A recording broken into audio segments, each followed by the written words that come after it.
রাত 12টা। আর কত দৌড়াবো আল্লাহ, প্লিজ এই অশুভগুলোর হাত থেকে রক্ষা করো।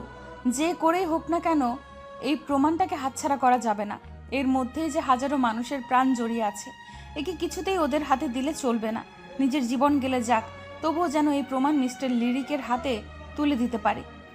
ঈশা এগুলো ভাবতে ভাবতেই এক চিপায় ঘি লুকালো। গুন্ডাগুলো এদিক ওদিক করে ঈশাকে খুঁজতে লাগলো। ঈশা চুপটি করে এক কোণে বসে আল্লাহকে ডাকতে লাগলো, যেন এদের হাতে কিছুতেই ধরা না পড়ে। গুন্ডাগুলো অনেক খুঁজেও ঈশাকে পেল না। তারপর ওদের ভাষায় ওরা বলতে লাগলো, কি রে, মেয়েটা কোথায় কোথায় হয়ে গেল? আশেপাশে আছে, খুঁজো ভালো করে, নইলে আমাদের নিস্তার নেই। বলেই ওরা অন্যদিকে চলে গেল। ঈশা হাফ ছেড়ে বাঁচল। গুন্ডাগুলো চলে যেতেই ঈশা বেরিয়ে আসলো। কিছু দূর হাঁটতেই পেছনে তাকিয়ে দেখলো আবার সেই গুন্ডাগুলো তার পেছনে আসছে। এতে ঈশার বুঝতে বাকি রইল না এটা ওদের ঈশাকে ধরার একটা ফাঁদ ছিল, আর ঈশা সেটা না বুঝে তাদের ফাঁদে পা দিয়েছে। আবার ঈশা দৌড়াতে লাগলো। গুন্ডাগুলো পিছে পিছে আসতে লাগলো। দৌড়াতে গিয়ে ঈশা পা পিছলে কাদায় পড়ে গেল। এতে ওর মাস্ক সহ পুরো শরীরেই কাদা লেগে গেল। তবুও হার না মেনে উঠে আবার দৌড়াতে লাগলো। দৌড়াতে দৌড়াতে জঙ্গল থেকে রাস্তায় চলে আসলো। এই নির্জন রাস্তায় কাউকে পাচ্ছে না যে কারো কাছে সাহায্য চাইবে। ঈশাও হাঁপিয়ে গেছে অনেকটা। হঠাৎ ঈশা পিছে তাকিয়ে দেখলো একটা গাড়ি তার দিকে ধেয়ে আসছে। ঈশা চোখ বন্ধ করে সেখানে দাঁড়িয়ে রইল। আরেকটুর জন্য ঈশা গাড়ির নিচে পড়া থেকে বেঁচে গেল। ঈশা চোখ মেলে দেখলো তার সামনে একটা ব্ল্যাক কালার কার, আর সামনে ড্রাইভার বসে আছে। পেছনে নিশ্চয়ই মালিক বসে থাকবে, তার কাছে হেল্প চাই, দেখি হেল্প করে কিনা। যেই ভাবা সে কাজ। ঈশা গাড়ির পেছনের সিটে জানালার কাছে টোকা দিলেন। সাথে সাথে কাঁচটা খুলে গেল। সামনে মানুষটার দিকে তাকে ঈশা অবাক। এসে কাকে দেখছে, কারণ গাড়িতে যিনি বসে আছে তিনি থাইল্যান্ডের নাম করা টপ 1 বিজনেসম্যান আর মডেল রিয়ান হার্স। ঈশা এত কিছু না ভাবে রিয়ানকে ইংলিশে বলল, প্লিজ আমাকে বাঁচান, কিছু গুন্ডা আমার পিছে পড়েছে। Are you mad? আমি কেন আপনাকে সাহায্য করতে যাব? প্লিজ। হ্যাঁ। যখন ঈশা বলতে চাইলো তখন হঠাৎ খেয়াল করলো গুন্ডাগুলো জঙ্গল থেকে বেরিয়ে এসেছে আর ঈশাকে খুঁজছে। তাই ঈশা আর রিয়ানের অনুমতি না নিয়ে গাড়ির দরজা খুলে ভেতরে ঢুকে পড়লো এবং লুকিয়ে পড়লো। আরে আরে কি করছেন আপনি? এভাবে কেউ ঢুকে পড়ে? আর আপনার পোশাকের অবস্থাও কত বিশ্রী। প্লিজ এদের হাত থেকে আমায় বাঁচান প্লিজ। হাত জোর করে মিনতি করতে লাগলো ঈশা। ছলছল দৃষ্টিতে তাকে মিনতি করলো। রিয়ান ঈশার দিকে কিছুক্ষণ তাকিয়ে ভাবলেন এবং বললেন, ওকে, আমি তোমায় হেল্প করব। ঈশা এতে খুশি হলো। ঈশার মুখে এখনো মাস্ক। ওই লোকগুলো গাড়ির কাছে এসে ঈশার মতো করেই জানালায় কাঁচে টোকা দিল। রিয়ান কাঁচ খুলে দিল এবং এমন ভাব করলো যে সে কিছুই জানে না। তারপর ওরা ওদের ভাষায় রিয়ানকে জিজ্ঞেস করলো, স্যার, এইখান দিয়ে একটা মেয়ে যাচ্ছিল, আপনি কি তাকে দেখেছেন? না, দেখিনি। তাহলে এত রাতে এখানে কি করছেন? It's none of your business. আরে চুপ, এখানে থাকলে আমাদের কি? Sir please don't mind. It's okay. বলে ওরা অন্যদিকে চলে গেল আর রিয়ান কাঁচটা লাগিয়ে দেয়। ঈশা লুকিয়ে থাকায় গুন্ডুগুলো তাকে দেখতে পায়নি। থ্যাংক ইউ সো মাচ আমায় এদের হাত থেকে বাঁচানোর জন্য। It's okay. এখন বলো, তোমার আর কোনো হেল্প লাগবে? বেশি লাগবে না, আপনি শুধু আমাকে এই জঙ্গলের রাস্তা থেকে বের করুন, মেইন রোডে গিয়ে নামিয়ে দিয়েন। আমি সেখান থেকে ট্যাক্সি করে আমার গন্তব্যে চলে যাব। এখন রাত 1:39 বাজে, আপনি কি করে ট্যাক্সি পাবেন? আর আপনার পোশাকও তো নোংরা হয়ে আছে। এইটা আপনাকে ভাবতে হবে না, আমি ম্যানেজ করে নিতে পারবো। ওকে, তোমার যা ইচ্ছে। রিয়ান ভুল করে বাংলা বলে ফেলল। বাংলা বলায় ঈশা অবাক চোখে রিয়ানের দিকে তাকালো। তার মানে আপনি বাঙালি? তুমিও? হ্যাঁ। তাহলে তো ভালোই হলো, তাহলে যাওয়া যাক। হ্যাঁ অবশ্যই। ড্রাইভার চলো। ড্রাইভার গাড়ি স্টার্ট দিল। ঈশা সেভাবে বসে রইল আর এদিক সেদিক তাকতে লাগলো। এতে রিয়ান জিজ্ঞেস করলো, কি ব্যাপার, ওখানে কেন বসে আছো? সিটে বসছো না কেন? জায়গাটা আমার জন্য কোনো মতেই সেফ না, তাই এখান থেকে উঠতে পারবো না। বাই চান্স যদি কেউ দেখে ফেলে আমার নিস্তার নেই। ওরা কেন তোমায় ধরতে চাইছে? মারতে। হোয়াট? যা বলেছি তাই। কিন্তু কেন? ক্ষমা করবেন, এখন আমি কাউকে কিচ্ছু বলতে পারবো না। ওকে, তোমায় জোর করব না। থামান থামান, এখানেই নামবো আমি। কিন্তু আশেপাশে তো কোনো ট্যাক্সি তো দূর, কোনো জনমানুষও নেই। ঈশা জানালা দিয়ে বাইরে তাকিয়ে দেখলো। সত্যি তো কোনো ট্যাক্সিও নেই। আর ট্যাক্সি না থাকলে মিস্টার লিরিকের কাছে যাবই বা কী করে? এই প্রমাণটা তো আজকেই দিতে হবে। কি হলো, কি ভাবছো? আচ্ছা, আপনি আমায় এই ঠিকানায় নিয়ে যেতে পারবেন? হ্যাঁ, অবশ্যই। জি, ধন্যবাদ আপনাকে। ওখানে কি আপনার বাসা? না, তাহলে এত রাতে ওখানে কেন যাচ্ছেন? কাজ আছে। কাজ, তাও এই রাতে? সেটা আপনাকে ভাবতে হবে না। ওকে, অ্যাজ ইউর উইশ। এরপর আরও দুজনের মধ্যে কোনো কথা হয়নি। এদিকে মেয়েটাকে পেলে? না বস, হাতছাড়া হয়ে গেছে। হোয়াট স্টুপিড, কি করে হাতছাড়া হলো? জানি না বস, হঠাৎ চোখের সামনে থেকে উধাও হয়ে গেল। স্টুপিড, ওটা একটা মানুষ, কোনো উদ্ভিদ প্রাণী না যে চোখের সামনে থেকে উধাও হয়ে যাবে।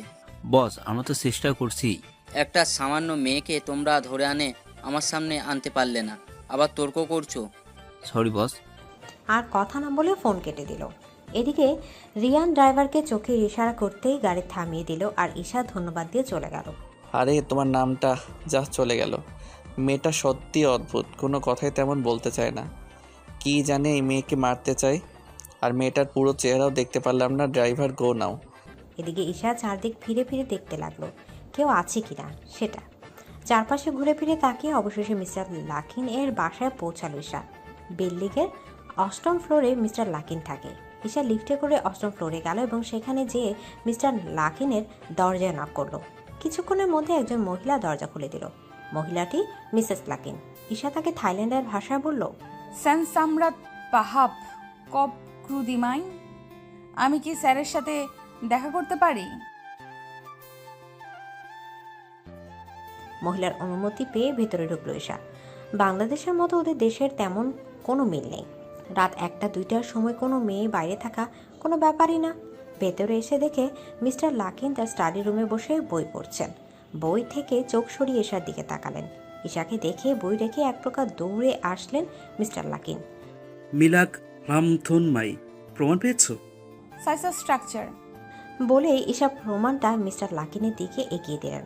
লাকিন পুরোটা দেখে বললেন, রামথুন থি সবরবুন বেব, একদম পারফেক্ট প্রমাণ। Thanks professor. চা থা সাং ইয়ারিং দি। এখন কি করবা? ক্লাব বান, বাসায় যাব। খুমছা মি দি ট্যাক্সি সন ডুক, এত রাতে কোনো ট্যাক্সি তো পাবে না। পিসা মেল পো মাই থাং খাংওয়েল খাপখুন, পাবো প্রফেসর, আপনি চিন্তা করবেন না। সান মাই সামরাত চাক খুনপি খন দিও, আমি তো তোমাকে একা ছাড়তে পারি না। It's okay professor, I will save myself. My খুন খাপ রথ খাং সাং, না তুমি আমার গাড়ি করে যাও। But professor. No more excuse. ঈশার কিছু বলল না। ওনার গাড়ি করেই সে রাতে ঈশা বাসায় চলে আসে। বাসায় এসে শাওয়ার নিয়ে জামা কাপড় ওয়াশিং মেশিনে ধুয়ে নিল। সূর্য উঠে গেছে। ঈশা সারা রাত একদমই ঘুমাতে পারেনি। তাই ঘুম পাচ্ছে, কিন্তু ঘুমাতে পারবে না, কারণ আবারও ডিউটি আছে। ও হ্যাঁ, আপনাদের তো গল্পের নায়িকার পরিচয়টাই দিলাম না। ঈশা হলো গল্পের নায়িকা। ব্যাংককের ছোট একটি শহরে থাকে। ছোটবেলায় মা মারা যায় আর বাবা 2 বছর আগে। ঈশার জন্ম ব্যাংককেই। বাবা মা বাঙালি, তাই সেও বাংলা ভাষায় কথা বলে, কিন্তু অনেক ক্ষেত্রে এই থাই ভাষার প্রয়োজন হয়, তাই সেটাও শিখে নিয়েছে। সেখানকার কালচারেই ঈশা বড় হয়েছে। অনেক কষ্ট লেখাপড়া করেছে ঈশা। বাবাই ছিল ঈশার সব কিছু, কিন্তু তার বাবাও তাকে একা করে চলে গিয়েছে। রিফার বাবার শেষ স্মৃতি রিফার ছোট্ট বাসাটাই। আর রাতের যে প্রমাণটার কথা হচ্ছিল সেটা অনেক বড় ক্রাইমের ছিল, যেটা ঈশা দায়িত্ব নিয়ে প্রমাণটা জোগাড় করেছে। এরপর দেখতে থাকুন। সব বলে দিলে হবে না তো। ঈশা ছোট একটা জব করে। ঈশা রাধার সময় পায়নি, তাই কোনো রকম কাপ নুডলস খেয়ে রেস্টুরেন্টে চলে আসে।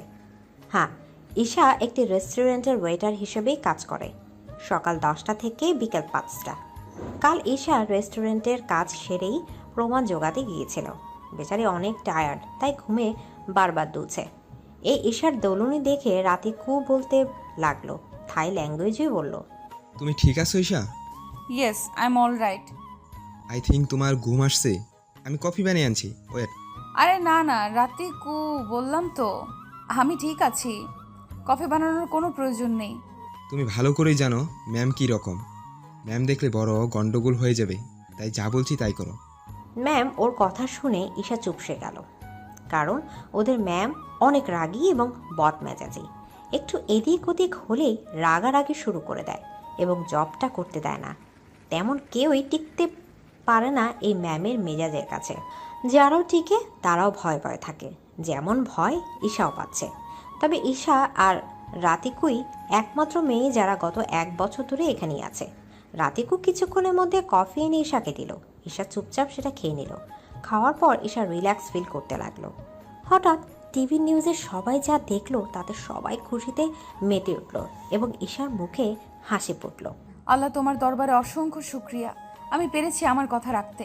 ইয়েস। টিভিতে নিউজে বলল, এতদিনে দেশবাসী যে আতঙ্কে ছিল সেটা থেকে এখন সবাই মুক্ত, কারণ যে আমাদের ধ্বংস করতে চেয়েছিল সেই আতঙ্কবাদীর সকল প্রমাণ সহ পুলিশের হাতে গ্রেপ্তার হয়েছে এবং আদালত তাকে তার কুকর্মের জন্য ফাঁসির রায় দিয়েছে। তারপর টিভিতে মিস্টার লাকিনকে দেখালো, কারণ কেসটা তার হাতেই ছিল। ওনার থেকে দায়িত্ব নিয়ে প্রমাণ জোগাড় করেছে এবং তা মিস্টার লাকিনের হাতে সঠিক সময়ে পৌঁছে দিয়েছেন। মিস্টার লাকিনকে একজন জার্নালিস্ট প্রশ্ন করলো, স্যার, আপনি এত বড় প্রমাণ কি করে পেলেন? একজন এই প্রমাণের দায়িত্ব নিয়েছে, আর সেই তার জীবনের ঝুঁকি নিয়ে এত বড় প্রমাণ জোগাড় করেছে। আমরা সবাই তার কাছে কৃতজ্ঞ। আমার এবং পুরো দেশবাসীর তরফ থেকে তাকে অসংখ্য ধন্যবাদ জানাচ্ছি। বলেই উনি আর কিছু না বলে জার্নালিস্টদের ইগনোর করে তার গাড়িতে করে চলে গেল। ধন্যবাদ ঈশা অনেকটাই খুশি হলো, কিন্তু কাউকে প্রকাশ করলো না। নিউজ দেখার পর ঈশা তার কাজে মন দিল। হঠাৎই ম্যাম আসলো এবং কাস্টমারদের বলতে লাগলো, আপনাদের আর কিছু লাগবে? আই মিন, সব ঠিক সময় মতো পরিবেশন করতে পেরেছে তো? না, সব সঠিক সময় পেয়েছি। থ্যাঙ্কস স্যার আসার জন্য। বলেই ম্যাম ঈশাদের দিকে যেতে লাগলো। ঈশা অর্ডার নিচ্ছিল, তখন অর্ডার নিয়ে ম্যামের কাছে যায়। কি ঈশা, সব ঠিকঠাক করেছে তো? Yes ma'am. Good girl. বলে ম্যাম অন্যদিকে চলে গেল। এদিকে রিয়ান, ওঠ, আর কত ঘুমাবি? আর একটু ঘুমাতে দে না বোন। আর কত ঘুমাবি? তোর না অফিস আছে? দেরি হয়ে যাচ্ছে তো। অফিসে কথা শুনে রিয়ান লাফ দিয়ে উঠল। কয়টা বাজে? 10:48। হোয়াট? হোয়াট? আমি তো তোকে কতক্ষণ ধরেই ডাকছি।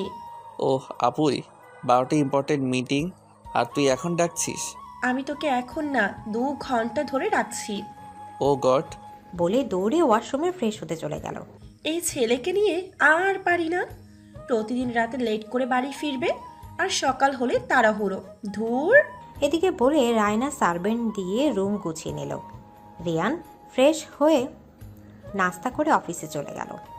আমাদের গল্পের হিরোর নাম রিয়ান হার্স, থাইল্যান্ডের নাম করা টপ বিজনেসম্যান এবং মডেল। রিয়ান এত বড় বিজনেসম্যান হয়েও তেমন অহংকার নেই। অতিরিক্ত কোনো কিছু যেমন ভালো না, ঠিক তেমনি রিয়ানের মধ্যে বিদ্যমান। কারণ এই অহংকারের জন্যই সে তার হাসিখুশি পরিবারটাকে হারিয়েছে। তবে রাগ আছে ওর মধ্যে। রিয়ান আর তার বোন রাইনা, 2 ভাই বোন একসাথে থাকে। রাইনা বিয়ে করেছে, বাট ওর হাজব্যান্ড প্যারিসে থাকে, ওখানে তার বিজনেস। রাইনাকে নিতে চেয়েছিল, বাট রিয়ান এখানে একা হয়ে যাবে ভেবে যায়নি। যতই হোক কলেজার ছোট ভাই বলে কথা, তাই রাইনা তার ভাইয়ের সাথেই থাকে। তার মায়ের মতো করে রিয়ানকে আগলে রাখে। এনিওয়েজ, এর পরেরটা আস্তে আস্তে জানতে পারবেন। এদিকে ঈশা প্রায় অনেকক্ষণ কাজ করলো। লাঞ্চ ব্রেকে চুপচাপ বসে আছে রাতিকু ঈশার সামনে। এমন সময় ম্যাম দৌড়ে এসে বলল, তাড়াতাড়ি রেডি হয়ে নাও, আমাদের রেস্টুরেন্টে টপ বিজনেসম্যান আর তার ক্লায়েন্টরা আসছে। Okay ma'am. তারপর সবাই মিলে একটু গোছগাছ করে নিল। ঈশা এখনও জানে না যে রিয়ান আসবে। কিছুক্ষণের মধ্যে 2টা সাদা কার এবং 2টা কালো কার রেস্টুরেন্টের সামনে এসে পার্ক করলো। তারা রেস্টুরেন্টে ঢুকতেই সবাই ওয়েলকাম স্যার বলে উঠল। ঈশাও করলো। তারপর মাথা উঠিয়ে দেখে রিয়ান। রিয়ানকে দেখে তো ঈশা অবাক।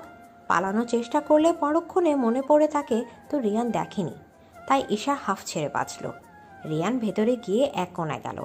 বডিগার্ডসরা চেয়ার টেনে দিতে রিয়ান এবং তার ক্লায়েন্ট বসে পড়ল।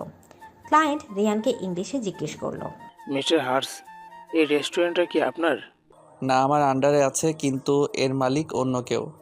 ও, তা ডিলের ব্যাপারে ডিসকাস করা শুরু করি। Yeah sure. তারপর দুজন আলোচনা করতে লাগলো। ঈশা একটু দূরে কাজ করছিল, তখন ঈশার কাছে একজন বডিগার্ড আসলো। 2 কাপ কফি পাঠিয়ে দেন। Okay sir. বডিগার্ড চলে গেলে ঈশা তাড়াতাড়ি করে কফি বানিয়ে রাতিকুকে ধরিয়ে দিল। রাতিকু অবাক হয়ে বলল, আমাকে ধরিয়ে দিলে কেন? কারণ কফিটা ওনাদের তুমি দিয়ে আসবে। পাগল নাকি? এখানে আমার অনেক কাজ আছে, এগুলো ফেলে যেতে পারবো না। আমি এদিকটা সামলে নিতে পারবো, তুমি যাও। কেন? ম্যাম আমায় কাজটা দিয়েছে, এখন যদি এসে দেখে আমার জায়গায় তুমি কাজটা করছো তাহলে আমার চাকরি শেষ। না বাবা, তুমি যাও, আমি আমার চাকরি হারাতে পারবো না। ঈশা এবার কি করবে বুঝতে না পেরে শেষে বাধ্য হয়ে কফিটা নিয়ে রিয়ানের সামনে গেল। রিয়ান না তাকিয়ে বলল, এখানে রাখো। Okay sir. ঈশার কণ্ঠ শুনে রিয়ান ঈশার দিকে তাকালো ভ্রু কুঁচকে। তারপর গভীর দৃষ্টিতে ঈশার চোখ আর চেহারাটা দেখল। ঈশাকে দেখে রিয়ান মুগ্ধ হয়ে গেল। মিস্টার হার্স, ঈশা তাড়াতাড়ি সেখান থেকে কেটে পড়ল। বলুন। তার ডিল ফাইনাল তো? Yeah, of course. Thanks mister Hurst. It's my pleasure. তা আমি এখন যাই? হ্যাঁ, অবশ্যই। তারপর ক্লায়েন্ট চলে গেল আর রিয়ান সেখানে বসে বসে ভাবছে ঈশার কথা। তৎক্ষণাৎ তার মনে পড়ে গেল কাল রাতে মেয়েটার মানে ঈশার কথা। ওয়েট, কাল রাতের মেয়েটার কণ্ঠ আর এই মেয়েটার কণ্ঠ তো প্রায় একই, আর চোখগুলো তো তেমনই। তার মানে কি কালকের রাতের মেয়েটাই এই মেয়ে? এসব ভাবছিল আর তখনই রিয়ানের বডিগার্ড যে বলে, স্যার যাবেন না? আগে আমার কথা মন দিয়ে শোনো। ইয়েস স্যার, বলুন। যে মেয়েটা আমাদের কফি দিয়ে গেল সেই মেয়েটার সকল ইনফরমেশন আমার চাই। Okay sir. নাও চলো। এদিকে ঈশা দৌড়ে কিচেনে এসে হাঁপাতে লাগলো। ঈশা দৌড়ানো দেখে রাতিকে অবাক হয়ে বলল, কি হলো, এভাবে দৌড়ে আসলে কেন? এমনি। ও। তারপর ওরাও লাঞ্চ করে আবার কাজ শুরু করলো। এদিকে, হ্যালো আঙ্কেল, কেমন আছেন? জি ভালো বাবা, তুমি? হ্যাঁ ভালো। তা শুনলাম কেস নাকি কমপ্লিট হয়েছে? হ্যাঁ, একটা মেয়ের জন্যই পেরেছি, নইলে ওই ক্রিমিনালকে ধরা জাস্ট ইম্পসিবল ছিল। মেয়েটা কে আঙ্কেল? আমিও তাকে দেখতে চাই। সামনে পার্টিতে দেখে নিও। আচ্ছা আঙ্কেল, আমি এখন রাখছি, একটু ইম্পর্টেন্ট কাজ আছে। আচ্ছা, ভালো থেকো। বাই। তারপর রিয়ান ফোন কেটে দিল। তখনই রিয়ানের কাছে জেফ আসে। স্যার, মেয়েটা সম্পর্কে ইনফরমেশন পেয়েছি। তা বলো, মেয়েটার পরিচয় কি? ওর নাম ঈশা, এই শহরেই আছে, বাবা মা নেই, একাই থাকে। ও একটা রেস্টুরেন্টে জব করে গত 1 বছর ধরে। ও আচ্ছা, আর কিছু করে না? নো স্যার, এইটুকুই। তবে মেয়েটা বাঙালি। সেটা আমিও জানি। কি করে স্যার? সেটা তোমার জানা লাগবে না, তুমি এখন যাও। Okay sir. এদিকে বলেই জেফ চলে গেল। তার মনে মনে হাসছে। ঈশা, বাজিয়ে দিলে মনের গিটার। আই থিঙ্ক তোমাকে পছন্দ করে ফেলেছি। ভেবে মুচকি হাসলো। বিকাল 5টায় কিছু খাবার কিনে বাসা চলে আসলো ঈশা। তারপর শাওয়ার নিয়ে খেয়ে নিল। 7টার দিকে ঘুমিয়ে গেল এত ধকল যাওয়ায়। পরদিন ঈশার সময় মতো উঠে আবার রেস্টুরেন্টে চলে গেল। রিয়ানেরও কাজের চাপ বেড়ে যায়, তা সে আর ঈশানের সাথে দেখা করতে পারেনি। কিন্তু প্রতি মুহূর্তেই রিয়ানের ঈশার কথা মনে পড়ছে, ভুলতে গেলেও পারে না। এভাবে প্রায় 10 দিন কেটে যায়। রিয়ানের চাপও কমেছে, তার ডিল সম্পূর্ণভাবে সাকসেসফুল। ওহ আপু, আমি এবার 1000 কোটি টাকার ডিলে সাকসেসফুল হয়েছি। আই এম সো হ্যাপি আপু। কংগ্রাচুলেশনস ভাই, আমিও খুব খুশি হয়েছি। আচ্ছা, আমার জরুরি কাজ আছে আপু, আমি যাই, কেমন? কি কাজ? ওই এমনি, আমি গেলাম, বাই। Okay bye. তারপর রিয়ান বেরিয়ে পড়ল। গাড়িতে যে উঠতে যাবে অমনি রিয়ানের ফোন বেজে উঠল। রিয়ান বিরক্ত হয়ে ফোন হাতে নিয়ে দেখলো লিজা কল করেছে। এতে তো রিয়ান অনেকটাই বিরক্ত হয়ে যায়। লিজা রিয়ানের কলেজ ফ্রেন্ড, কলেজ থেকে রিয়ানের জন্য পাগল, রিয়ানের জন্য অনেক পাগলামি করে এবং এটাও পাবলিককে বলে বেড়ায় যে সে নাকি রিয়ানের গার্লফ্রেন্ড আর বিয়েও করবে। রিয়ান এসবে অনেকটাই বিরক্ত ছিল, তাই সে একদিন রেগে বলেছিল পাবলিককে, একজন বলছে বলে সত্যি সে আমার ওয়াইফ? আমি কি কখনো নিজের মুখে বলেছি যে সে আমার গার্লফ্রেন্ড বা ওয়াইফ? তাহলে বলবেন কেন? আপনাদের তো মনে হয় রাস্তার পাগল এসে কিছু বললে তাকেও বিশ্বাস করে নেবেন। হ্যাঁ, এসব ফেক নিউজ না ছাপিয়ে প্রমাণসহ ভালো নিউজ ছাপান, কাজে দিবে। সেদিন লিজাকে অনেক অপমান করেছে এবং বলেছে যেন কোনো যোগাযোগ না রাখে তার সাথে। পরিশেষে লিজা সুইসাইড করার হুমকি দিল, তাই রিয়ানও আর কিছু করতে পারেনি। রিয়ান হাজার বিরক্তি নিয়ে ফোন রিসিভ করলো। বেবি, তোমায় আমি আগেও বলেছি, এখনো বলছি, ডোন্ট কল মি বেবি। আহ, এত কথায় কথায় রাগ করো কেন বলো তো? আচ্ছা বাদ দাও, আমি তোমার সাথে দেখা করব। ইস, কতদিন তোমায় দেখিনি। আমার কাজ আছে, দেখা করতে পারবো না।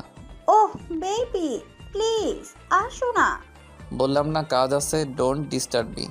আমি কোনো কথা শুনছি না, তুমি আসবা মানে আসবা, ইটস ফাইনাল। অ্যাড্রেস পাঠিয়ে দিচ্ছি, বাই। বলে রিয়ানকে কিছু বলার সুযোগ না দিয়ে কল কেটে দেয়। রিয়ানও ডোন্ট কেয়ার ভাব নিয়ে গাড়িতে উঠে পড়ে ঈশার সাথে দেখা করবে বলে। মেসেজের টোন বাজলেও সিন করার প্রয়োজন বোধ করেনি রিয়ান। সে যে তার ঈশার সাথে আজ দেখা করবেই করবে। কিছুক্ষণের মধ্যে রিয়ান ঈশার রেস্টুরেন্টের সামনেই চলে আসে। রেস্টুরেন্টে ঢুকতেই ভেতরে থাকা সব মেয়েরা চিল্লিয়ে উঠল। এর মাঝে রিয়ান ঈশাকে দেখতে পেল। ঈশা তখন এক কাস্টমারের অর্ডার নিচ্ছিল। রিয়ান খেয়াল করলো ঈশা তার দিকে অবাক হয়ে তাকিয়ে আছে, হয়তো আশা করেনি রিয়ান আসবে। রিয়ান মুচকি হেসে ঈশার দিকে এগোতে নিতেই কোথা থেকে লিজা এসে জড়িয়ে ধরলো। লিজাকে এখানে দেখে রিয়ান অবাক। ওহ বেবি, তুমি আমায় এতটা মিস করো যে আমার বলার সাথে সাথেই চলে আসলে। How cute. রিয়ান রেগে লিজার থেকে নিজেকে ছাড়িয়ে বলল, গো টু হেল স্টুপিড। এদিকে বলে রেস্টুরেন্টের এক কর্নারে গিয়ে বসলো। লিজাও রিয়ানের পিছু পিছু গিয়ে রিয়ানের সামনে বসলো। রিয়ানের মন চাচ্ছে সকালের সামনে লিজাকে কয়েকটা চড় লাগিয়ে দিতে। Waiter, yes ma'am. Waiter, 2 cup cold coffee please. Okay ma'am. বলেই ঈশা চলে গেল আর রিয়ান ঈশার যাওয়ার পানে তাকিয়ে রইল। এদিকে লিজা সে কখন থেকে বকবক করেই যাচ্ছে, কিন্তু রিয়ানের কোনো হুঁশ নেই। থাকবে কি করে, সে তো তার ঈশাকে দেখতেই ব্যস্ত। ঈশা কিছুক্ষণের মধ্যে কফি বানিয়ে রিয়ানদের দিকে আসতে নিচ্ছিল। তখনই কয়েকজন ড্রাঙ্ক করা গুন্ডা ঈশার সামনে এসে দাঁড়ালো। এতে রিয়ান রেগে লাল হয়ে যায়। ঈশা অনেকটা বিরক্ত হয়ে বলে, what the hell, leave me alone. Why baby, you always for you. তখনই লিজার কল আসে, তাই সে কথা বলতে অন্য সাইডে চলে যায়। Shut up and get lost from here. No, you want you baby. এদিকে বলেই ঈশার দিকে এগোচ্ছিল, অমনি রিয়ান ঈশার সামনে এসে দাঁড়ালো।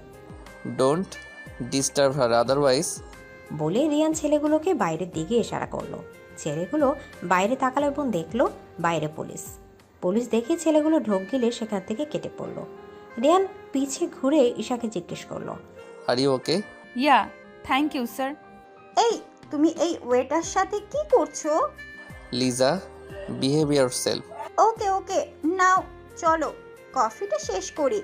এমন সময় রিয়ানের কল আসলো। Yes, oh I am really sorry, I forget. Okay wait, I am coming. বলেই ফোন কেটে দিল রিয়ান। সরি লিজা, আমার যেতে হবে আর্জেন্ট। ওকে।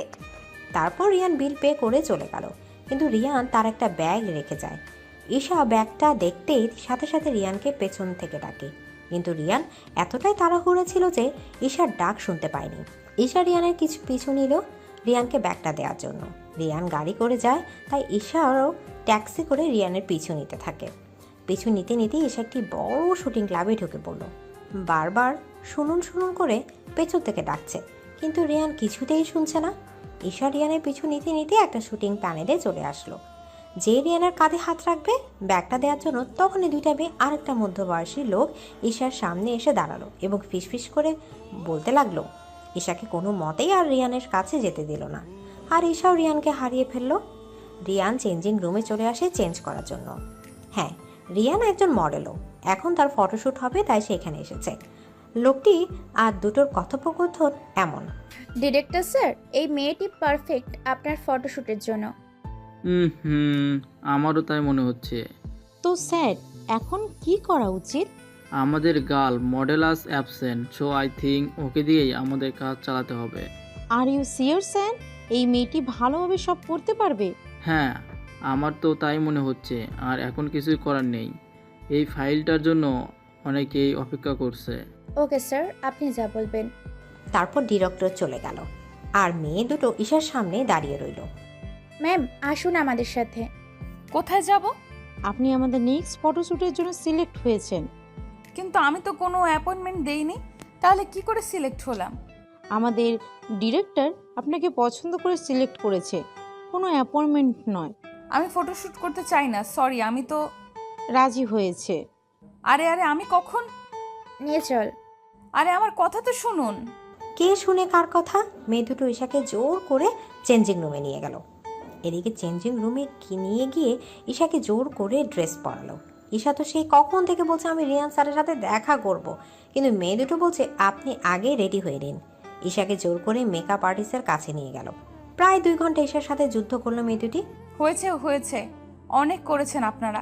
এখন আমার কথা শুনেন, এই ব্যাগ দিতে এসেছি রিয়ান হার্সকে, এর বেশি কিছু না। Got it? ম্যাম, আপনি যদি এখন চলে যান আমাদের চাকরি চলে যাবে, আর চাকরি চলে গেলে আমরা খাবো কি? আর আমার মা, তার চিকিৎসা করব কিভাবে? তাই ম্যাম প্লিজ আমাদের কথা ভেবে এইটুকু উপকার করুন প্লিজ ম্যাম প্লিজ। সত্যিই তো ওদের পরিবার আছে, ওদের পরিবারে হাসি ফোটাতে হয় দিনরাত অক্লান্ত পরিশ্রম করে। আমার জন্য ওদের পরিবারের খুশিটা কি করে ছিনিয়ে নিতে পারি? না, এটা কোনো মতেই সম্ভব না। ওকে, আমি তোমাদের কথা রাখবো। সত্যি ম্যাম? হ্যাঁ, এখন বলো আমায় কি করতে হবে? আসুন আমাদের সাথে। ওকে, তো তোমাদের নামই তো জানা হলো না। আমি রত্না আর ও পিহা। ও, আপনার নামও তো জানা হলো না। ও হ্যাঁ, আমি Isha. So cute name. Thanks Piha. এদিকে ও ডিরেক্টর স্যার আর কতক্ষণ ওয়েট করব? আরেকটু আসলে আপনার সাথে যার শ্যুট করার ছিল সে আজ অ্যাবসেন্ট, তাই অন্য কাউকে ঠিক করা হয়েছে। ও এখন যা করার তাড়াতাড়ি করুন, আমারও সময়ের দাম আছে। আচ্ছা স্যার। রিয়ান বারবার ঘুরে দেখছে আর ভাবছে কখন যে শুট শেষ হবে আর কখন তার ঈশার সাথে দেখা করবে। কিছুক্ষণ অপেক্ষা করার পর সামনে তাকিয়ে রিয়ান অবাক, নিজের চোখকে বিশ্বাস করতে পারছে না। এসে কাকে দেখছে? আসলে সত্যিই না স্বপ্ন দেখছে ভেবে একবার চোখ বুজে আবার চোখ দুটো খুলল। না, সে ভুল দেখছে না, এটা ঈশা। হ্যাঁ হ্যাঁ, কোনো ভুল নয়। ঈশাকে রিয়ান হা হয়ে দেখছে। ঈশা একটি ওয়েডিং ড্রেস পরে আসছে, পুরোই হোয়াইট এঞ্জেল লাগছে ঈশাকে। ঈশার এতক্ষণে রিয়ানের দিকে চোখ গেল। রিয়ানকে দেখে ঈশা অবাক, তবুও কিছু প্রকাশ করতে পারছে না। তারপর ঈশাকে রিয়ানের পাশে দাঁড় করায়। রিয়ান আস্তে আস্তে জিজ্ঞেস করলো, তুমি এখানে কি করছো? নাচছি। আপনার কোনো সমস্যা? কই নাচছো? আমি তো দেখছি তুমি দিব্যি দাঁড়িয়ে আছো। তাহলে জিজ্ঞেস করছেন কেন? কে যেন বলেছিল বাঙালি মেয়েরা ঝগড়াটে হয়, এখন তো দেখছি তাকে নোবেল দেওয়া উচিত। ঈশা চরম রেগে রিয়ানকে জোরে চিমটি দিল। এতে রিয়ান লাফিয়ে উঠল। রিয়ানের লাফানো দেখে ডিরেক্টর উত্তেজিত হয়ে বলল, কি হলো মিস্টার হাস, এনি প্রবলেম? না তেমন কিছু না, মনে হয় পিঁপড়া কামড়িয়েছে।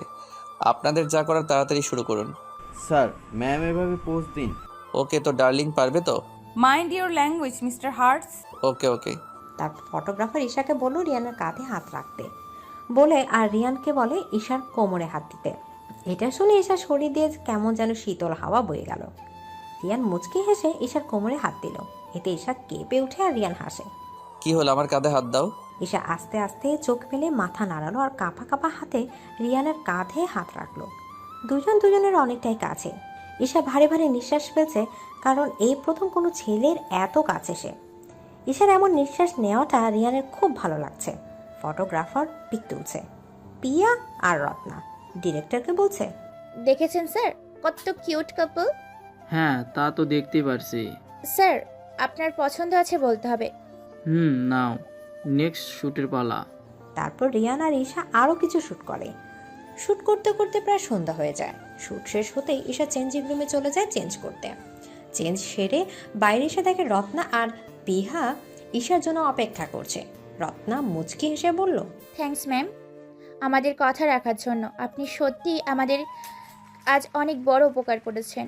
এটা কোনো ব্যাপার না, তোমাদের জন্য করতে পেরে আমি অত্যন্ত খুশি। আচ্ছা এখন আমি যাই, কেমন? আবার পরে কথা হবে। আচ্ছা ম্যাম, সাবধানে যাবেন। আর এই নিন রিয়ান স্যারের ব্যাগ। ওকে থ্যাঙ্কস, আমি এখন যাই, কেমন? আল্লাহ হাফেজ। ম্যাম আল্লাহ হাফেজ মানে কি? ও সরি, আসলে মুসলিমরা বিদায় আল্লাহ হাফেজ বলে থাকে। ও আচ্ছা, so ma'am bye, take care.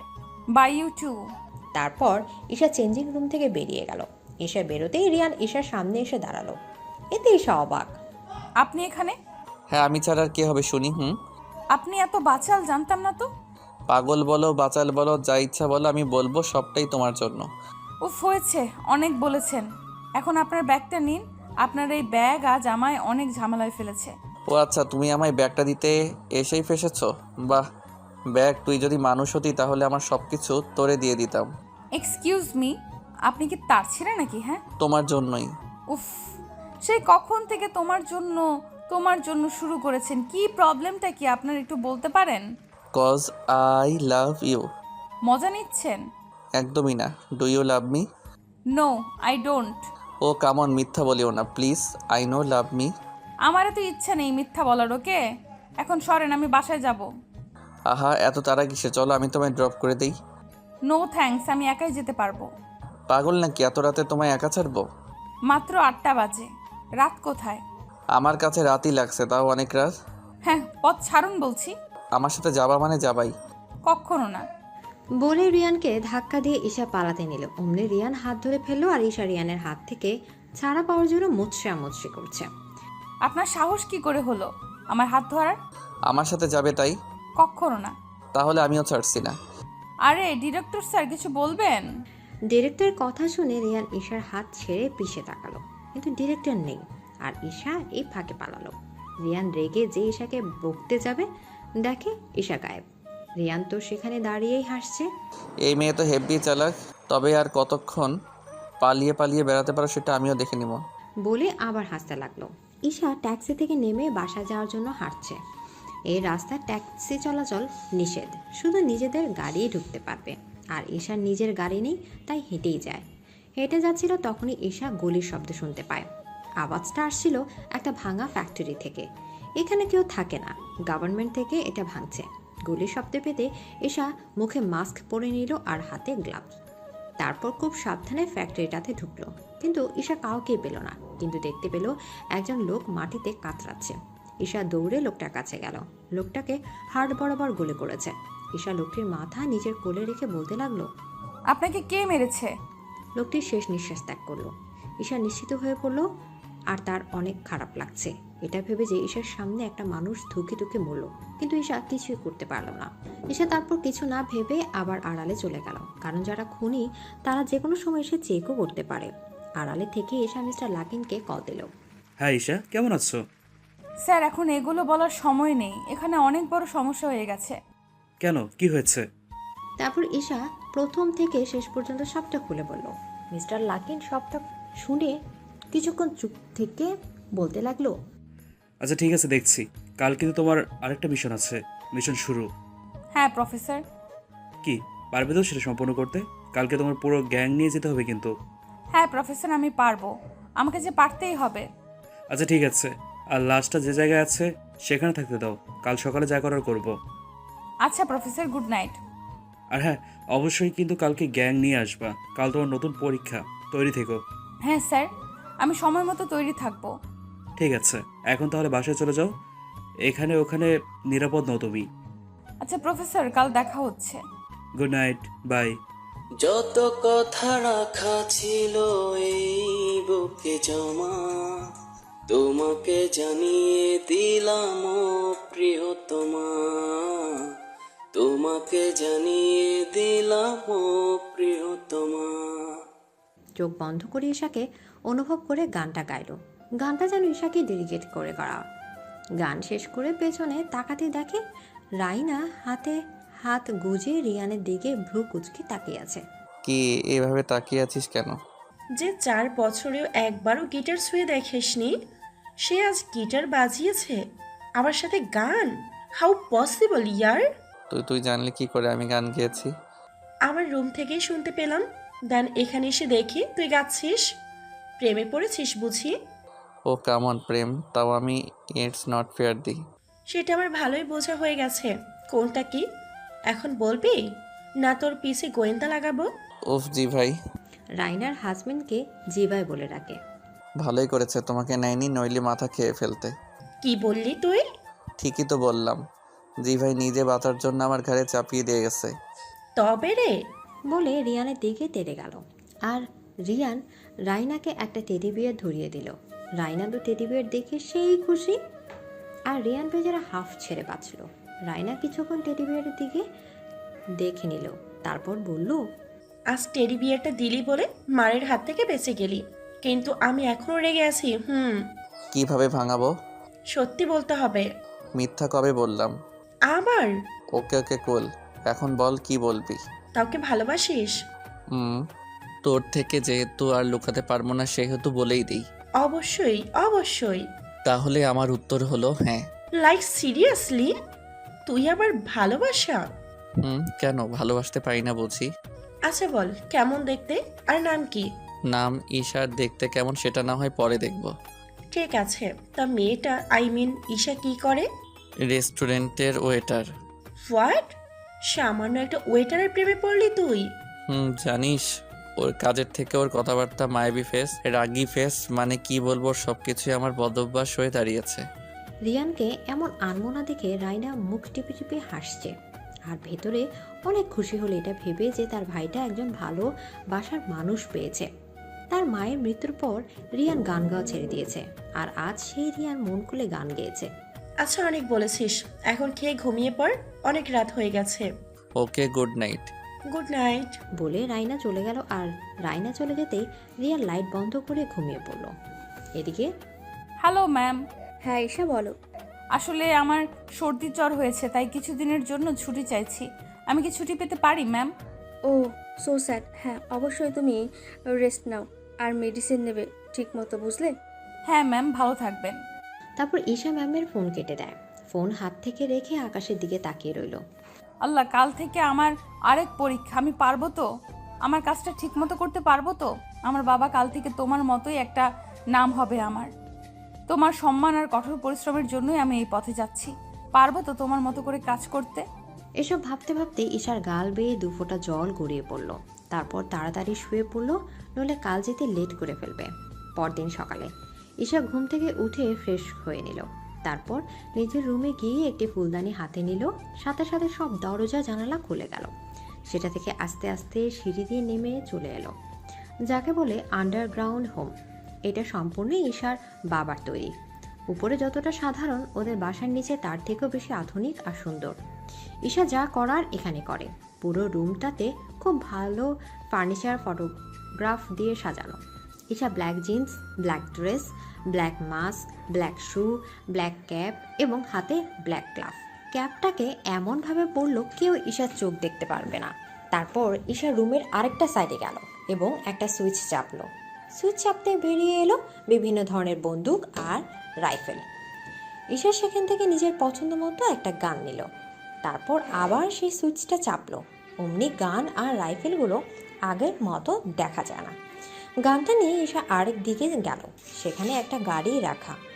Isha এমনভাবে সেজেছে যে ঈশার ছেলে না মেয়ে, এটা কেউই বুঝতে পারবে না। ঈশা গাড়ির দিকে যেতেই একটা রিমোট চাপলো। সাথে সাথে একটা রাস্তা বেরিয়ে আসলো। ঈশা গাড়ির ড্রাইভিং সিটে বসলো। তারপর গাড়ি স্টার্ট দিল। গাড়ি আস্তে আস্তে জঙ্গলের রাস্তা দিয়ে বেরোলো। তারপর যে জায়গায় খুন হয়েছে সেই জায়গায় চলে আসলো। সেখানে অনেক মানুষজন, রিপোর্টার্স, পুলিশ, সিআইডি অফিসার্স। ঈশার গাড়ি পার্ক করতে পুলিশরা এগিয়ে গেল। ঈশা ক্যাব ঠিক করে গাড়ি থেকে নামলো। সকল মিডিয়ার লোক আর মানুষজনের ফোকাস এখন ঈশার দিকে। ঈশার সম্পর্কে এখনও কেউ জানে না, আর বুঝতেও পারছে না ঈশার ছেলে নাকি মেয়ে। ঈশা সবাইকে ইগনোর করে লাশটার দিকে গেল। লাশটার কাছে যেয়ে তদন্ত করতে লাগলো কি হয়েছে। সত্যি তো এটাই ঈশা কাল রাতেই যা করার করেছে। এখন শুধু লোক দেখানো যেন কেউ বুঝতে না পারে ঈশা এর আগেও এখানে এসেছে। একজন বলে উঠল, এখানে সব কিছু ভালোভাবেই চেক করা হয়েছে। ওনার হাত বরাবর গুলি লেগেছে, আর ওনার পরিচয়পত্র ওনার পকেট থেকে পেয়েছি। বলেই ইহিয়াত আইডি কার্ডটি ঈশাকে দিল। ঈশা কোনো কথা না বলে কার্ডটি হাতে নিল এবং নাম ঠিকানা দেখতে পেল। লোকটির নাম মিজান, বয়স 53, আর সাথে ঠিকানাও দেখে নিল। ঈশা ইহিয়াতকে কার্ড দিয়ে দিল এবং বলল, লোকটির ফোন থেকে তার রিলেটিভ বা পরিবারকে এক্ষুনি আসতে বলুন। এদিকে বলেই ঈশা অন্যদিকে চলে গেল ক্লু খুঁজতে। ইহাত কণ্ঠ শুনে বুঝতে পারলো ঈশা মেয়ে, কিন্তু সেটা প্রকাশ করলো না, কারণ তাদের মেয়ের অফিসারই তাদের আদেশ দিয়েছে যেন ঈশার ব্যাপারে যাই জানুক না কেন যাতে প্রকাশ না করে। ঈশা খুঁজতে খুঁজতে রক্তে পেল, তবে সেইটা অনেকটা শুকিয়ে আছে। সেটা দেখতে আরেকজন অফিসারকে ডাকলো এবং বলল এই রক্তটা আর মিস্টার মিজানের রক্তটা মিলিয়ে দেখতে। রক্তটা এবং মিস্টার মিজানের লাশটা একজন অফিসার নিয়ে গেল। এদিকে রিয়ান অফিসে যাওয়ার আগে ঈশার রেস্টুরেন্টে গেল ঈশার সাথে দেখা করার জন্য। সেখানে রিয়ানকে দেখে রাতিকো অবাক। রিয়ান অনেক খুঁজে ঈশাকে পেল না, তাই রাতিকোকে জিজ্ঞেস করলো, এই যে মিস ঈশা কোথায়? জি স্যার। ঈশা কোথায়?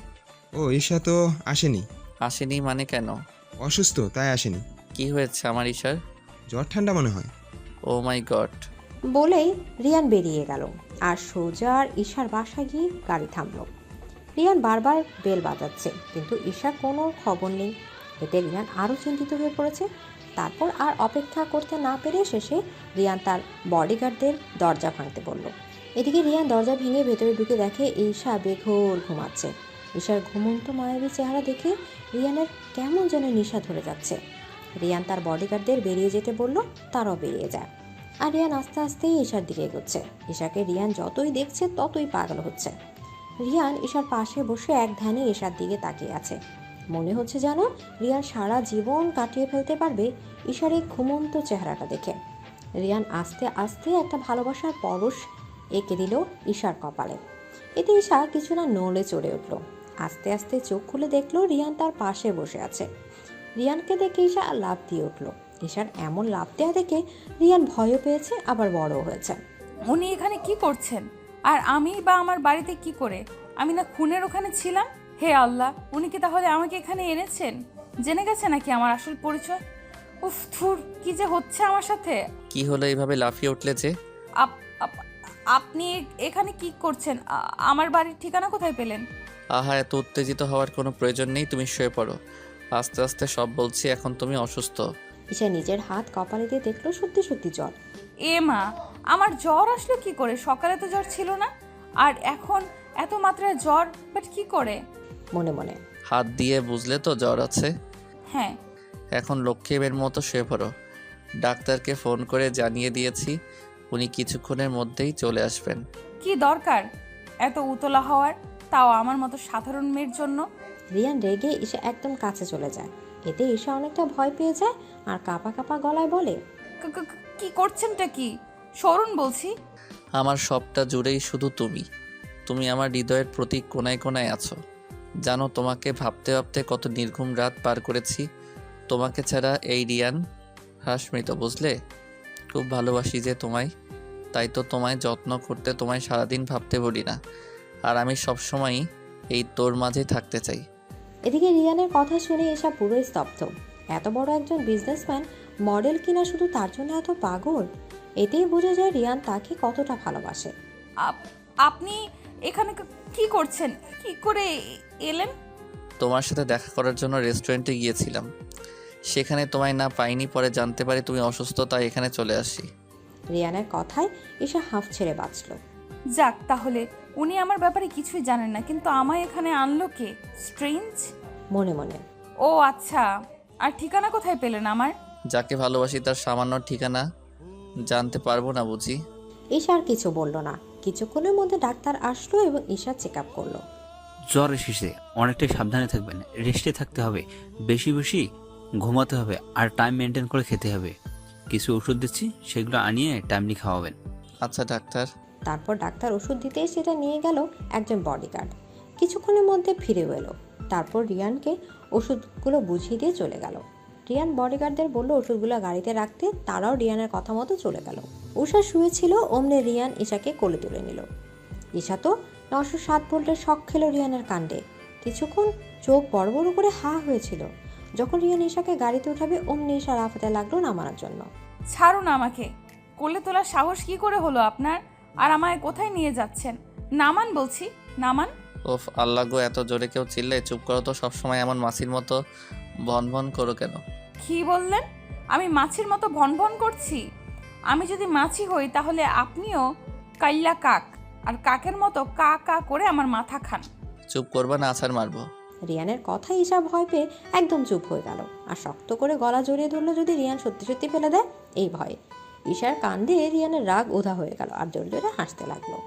রিয়ানের হাসিতে ঈশা পুরো অবাক বনে গেল। কি হলো, এভাবে হাসছেন কেন? তোমার এমন বাচ্চামো দেখে। আমি আবার কোথায় বাচ্চামো করলাম? এই যে কেমন শক্ত করে গলা জড়িয়ে ধরেছ। আমি সাধে ধরিনি, আপনি যদি ফেলে দেন তাই ধরেছি। ও তাহলে আমায় ভয় পাও? ভয়, তাও আপনাকে? হাস্যকর। আপনাকে অবিশ্বাস করি, কিন্তু ভয় না, অবিশ্বাস করি। ও আচ্ছা, তাই নাকি? তাই। ভয় কাকে বলে সেটা ভালো করে বোঝাবো। বলে ঈশাকে গাড়িতে বসালো আর নিজেও ঈশার সাথে বসলো। ঈশা তো হ্যাপি ভয় পেয়ে গেছে আর বারবার ভয়ে ঢোক গিলছে। এটা ভেবে যদি কোথাও মেরে তাকে ফেলে দেয়। তো দেখুন, আমাকে ছাড়ুন, নইলে আমি পুলিশকে কল করব। কেন? এই যে আমাকে আপনি মেরে ফেলে দিয়ে আসবেন তাই। এদিকে ঈশার কথায় রিয়ান তো হু হু করে হাসতে লাগলো। কি হলো, আমি কি হাসির কথা বলেছি? এত হাসছেন কেন?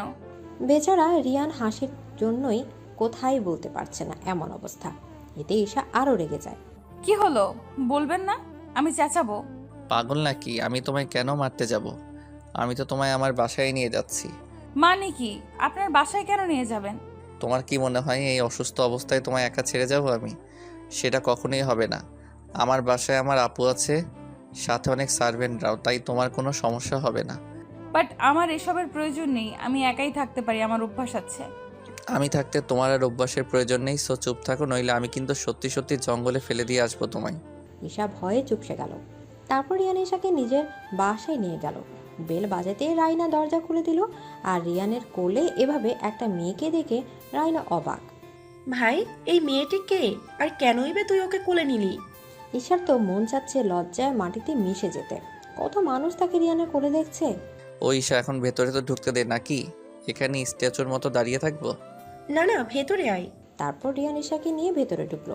এদিকে ঈশাকে সোফায় বসিয়ে রিয়ান উপরে চলে গেল ফ্রেশ হতে। কি হয়েছে তোমার ঈশা? এদিকে রাইনার এত কেয়ার দেখে ঈশা অবাক। এটা ভেবে যে তাকে রাইনা কি করে চিনল। ঈশার এমন অবাক হওয়া দেখে রাইনা মুচকি হেসে বলল, তোমার কথা আগে রিয়ান বলেছে, কিন্তু তোমায় দেখায়নি, তাই তখন চিনতে পারিনি। এদিকে ঈশার হঠাৎ কেন যেন লজ্জা লজ্জা লাগছে। তারপর লজ্জা মাখা ফেস নিয়ে বলল, ও হয়েছে, আর লজ্জা পেতে হবে না। এর মধ্যে রিয়ান চলে আসলো আর ঈশাকে আবার কোলে দিল নিল। এতে ঈশা আরও অনেকটা লজ্জা পায় আর ফিসফিস করে বলে, এই কি করছেন কি, নামান আমাকে, আপু আছে তো। এদিকে রিয়ান চোখ গরম করে ঈশার দিকে তাকালো। এতে ঈশা আবার চুপ হয়ে যায়। বাবা, বউয়ের প্রতি এত কেয়ারিং। তা তো অবশ্যই, তোর কি? আমার কিছুই না। বলে রাইনা কিচেনে চলে গেল, আর রিয়ান ঈশাকে উপরে নিজের রুমে নিয়ে গেল। ঈশার কেন জানি না রিয়ানকে আজ খুব ভালো লাগছে। আচ্ছা, আজ ওনাকে এতটা কেন ভালো লাগছে? আমি কি তাহলে ওনার প্রেমে পড়লাম? এটা ভেবেই ঈশা মুচকি হাসলো।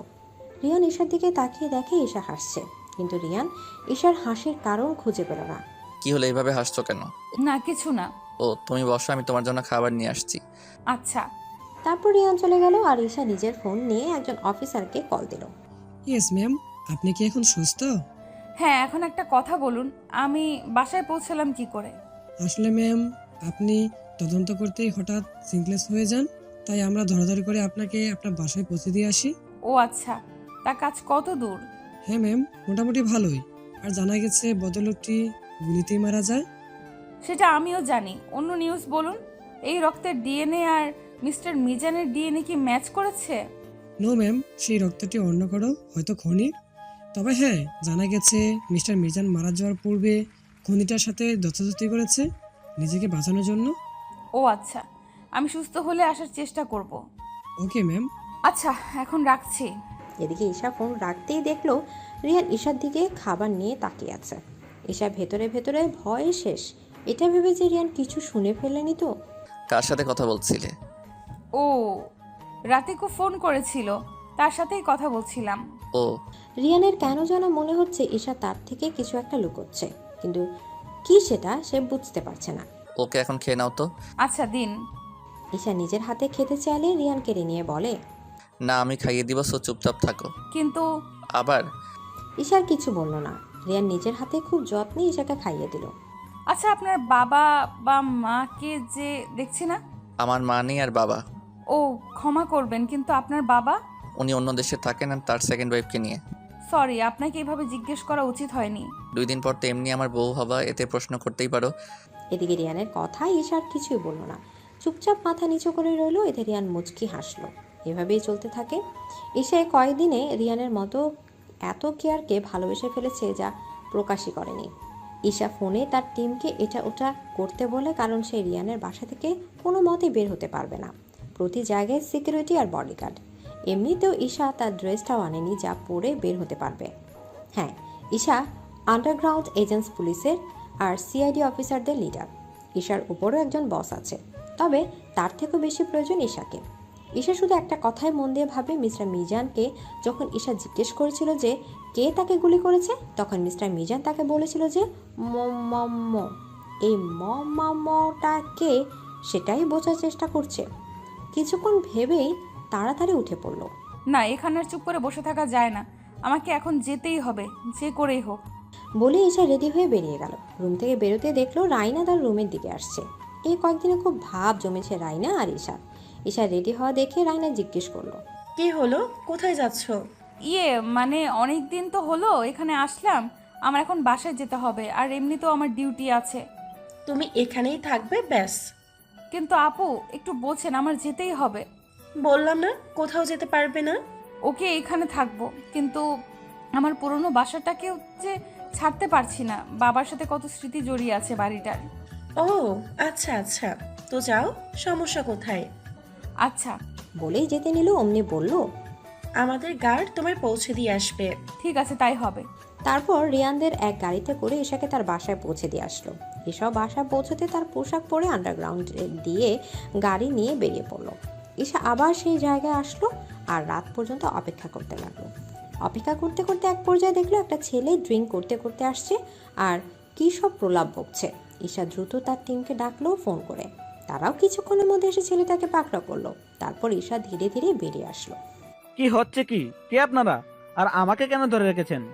খুন করে বলছিস আমি কিছু করিনি? মানে খুন? কিন্তু কে করেছে? চুপ, নিজেকে কি মনে করেছিস? খুব ইনোসেন্ট। আরে আমি বা কিছু করিনি।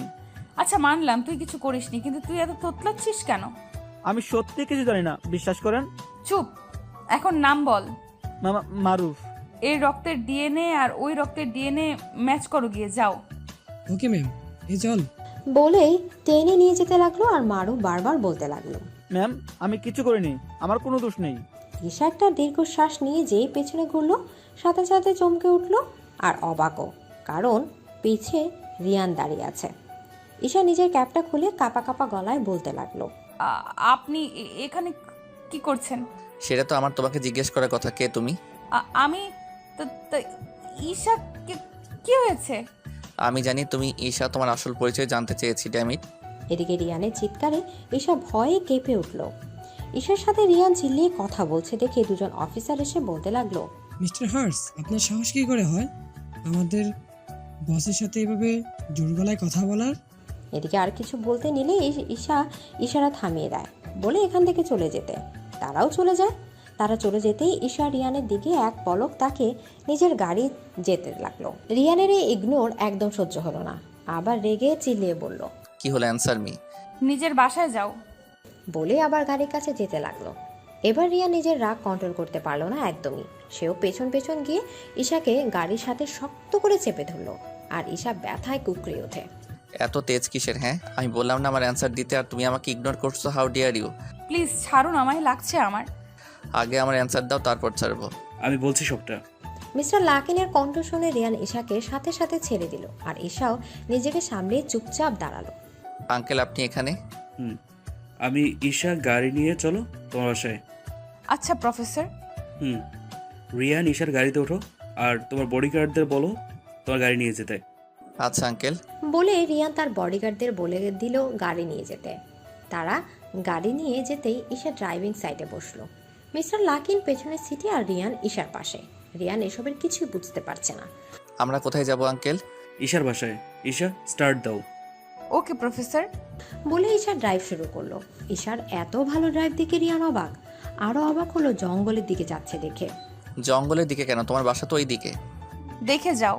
তাই রিয়ানও কিছু বললো না। সে আজ সিদ্ধান্ত নিয়েই নিয়েছে যে সকল রহস্য আজ সে জানবে। কিছুক্ষণের মধ্যে জঙ্গলের ভেতরে পৌঁছে যায় এবং একটা সুইচ চাপতে কয়টা গাছ সরে যায় আর সেখান থেকে সরু খুব সুন্দর একটা রাস্তা বেরিয়ে আসে। সে রাস্তায় ঢুকতেই গাছগুলো আবার নিজের জায়গায় চলে আসে। এতে কেউই বুঝতে পারবে না এখানে কোনো রাস্তা আছে। এটা একটা আন্ডারগ্রাউন্ড রোড। এসব দেখে রিয়ান জাস্ট হা হয়ে আছে। কিছুক্ষণের মধ্যে ঈশা পার্কিং সাইডে গাড়ি থামালো। তারপর গাড়ি থেকে নেমে ফিঙ্গারপ্রিন্ট দিতেই দরজা খুলে গেল। তারপর মিস্টার লাকিন আর রিয়ানকে ভেতরে আসতে বলে। রিয়ান চারদিকে তাকিয়ে তাকে শুধু দেখছে। ঈশার সাথে গিয়ে এক সাইডে সোফায় বসলো। এবার বলো কি কি জানতে চাও ঈশার ব্যাপারে? সবটাই। বেশ, বলছি। আর ঈশা, তোমার মনে নিশ্চয়ই প্রশ্ন এসছে রিয়ানকে কি করে চিনি? তাহলে শোনো, রিয়ানকে আমি ছোট থেকেই চিনি। রিয়ানের বাবা আমার বন্ধু ছিল, তাই রিয়ান আমায় আঙ্কেল বলে ডাকে। আমিও রিয়ানকে নিজের ছেলের মতো ভালোবাসি এবং বিশ্বাসযোগ্য। ও আচ্ছা। এখন শোনো ঈশার কাহিনী। ঈশা হচ্ছে এদেশের আন্ডারগ্রাউন্ড এজেন্টস এর কমান্ডার প্রিন্স ইলিয়াস খানের একমাত্র কন্যা ঈশা খান। ঈশার বাবার পরিচয়ে রিয়ান অবাক, কারণ ইলিয়াস উনি ছিলেন অত্যন্ত মেধাবী এবং খুব ভালো একজন কমান্ডার। তার মতো অধিক বুদ্ধি কারো ছিল না, আর না ছিল তার সাথে পাঙ্গা নেওয়ার মতো কারোর সাহস। মিস্টার লাকিন আবার বলতে শুরু করলেন। ঈশার জন্মের পরপরই ঈশার মা মারা যায়, তাই তার সুরক্ষার জন্য ইলিয়াস আমার কাছে ঈশাকে নিয়ে আসে। সেই ছোট থেকেই ওকে নিজের হাতে মানুষ করেছি। ইলিয়াসও আসতো তার মেয়ের সাথে দেখা করতে। বেশ ভালোই চলছিল দিনকাল। যতদিন দিন যেতে লাগলো ঈশারও এইসব রহস্যময় কাজে তার আগ্রহ বাড়তে থাকে এবং অনেক কিছু জানার আগ্রহ ওঠে। তাই সে সারাক্ষণ বই নিয়ে পড়ে থাকতো। এটা দেখে যখন ঈশা মাধ্যমিক শেষ করলো তখনই ইলিয়াস তাকে নিয়ে যায় এবং ঈশাকে আলাদাভাবে ইলিয়াস শিক্ষা দিত কমান্ডারের কাজ এবং অস্ত্রের সম্পর্কে। ঈশা দিন দিন অনেকটাই পারদর্শী হয়ে যায়। ঈশার বাবার খুব ইচ্ছে ছিল ঈশাকে ইলিয়াসের পদে নিযুক্ত করার, কিন্তু এই পদে আসার আগে ইলিয়াস। এদিকে বলেই একটা দীর্ঘশ্বাস ফেলে মিস্টার লাকিন ঈশা চোখ দিয়ে জল গড়িয়ে পড়ার আগে সাথে সাথে চোখ মুছে ফেলল। রিয়ানের খারাপ লাগছে তবুও জিজ্ঞেস করলো, তারপর কি হয়েছে আঙ্কেল? ঈশার লেখাপড়া যখন প্রায় শেষ তখন ইলিয়াসের হঠাৎই হার্ট অ্যাটাক হয়। শেষবারের মতো শুধু আমায় একটা কথাই বলেছিল, তার মেয়ে যেন কারো প্রকাশ্যে না থাকে এবং ঈশাকে যেন ইলিয়াসের পদে নিযুক্ত করা হয়। সেদিন থেকে ঈশাও নিজেকে প্রস্তুত করতে থাকে। 2 বছর আরও অনেক ভালো প্রশিক্ষণ নেয়। তারপর আসে ওই আতঙ্কবাদীর বোমা হামলার বিষয়টা। সেটা শুধুমাত্র ঈশার জন্য সফল হয়েছে। ঈশাই অনেক কঠিন পরিশ্রম করে আর তার বুদ্ধি দিয়েই খুব নিখুঁত প্রমাণ জোগাড় করেছিল। সেদিন বলেছিলাম না তোমাকে একটা মেয়ে এসব করেছে? ঈশাই সেই মেয়ে, বুঝলে? সমস্ত ব্যাপারটা শুনে রিয়ান বাকরুদ্ধ। সে ভাবতে পারছে না ঈশা এতটা ভালো কিছু করতে পারে, অথচ রিয়ান ঈশাকে সামান্য ওয়েটার হিসেবে চিনত। কোনো ওয়েটারের আড়ালে এত কিছু হবে সেটা বোঝা দেয়। তখনই ঈশার ফোনে কল আসলো। ঈশা রিসিভ করলো। হ্যালো, আচ্ছা এখন ওকে পিটিয়ে সত্যিটা পেট থেকে বের করো। আচ্ছা এখন রাখছি, কাল সকালে দেখা হবে। বলেই ঈশা ফোন কেটে দিল। কি হয়েছে? প্রফেসর, ওই মারুফের ডিএনএর সাথে ওই রক্তের ডিএনএ ম্যাচ করেছে। বাহ, এটা তো ভালো খবর। ফাইনালি আরও একটা কেস সলভ হলো, কি বলো? ঈশা উত্তরে শুধু মুচকি হাসলো। মিস্টার লাকিন আবার জিজ্ঞেস করলো, তা এখন বলো তো তোমাদের মধ্যে কিসের সম্পর্ক, কি করেছিল দুজনকে? ঈশা তো চুপসে গেল আর মাথা নিচু করে রইল। রিয়ান হেসে সবটা খুলে বলল। সব শুনে মিস্টার লাকিন বলে ওঠে, বিয়ে করবা ঠিক আছে, তবে এখনই?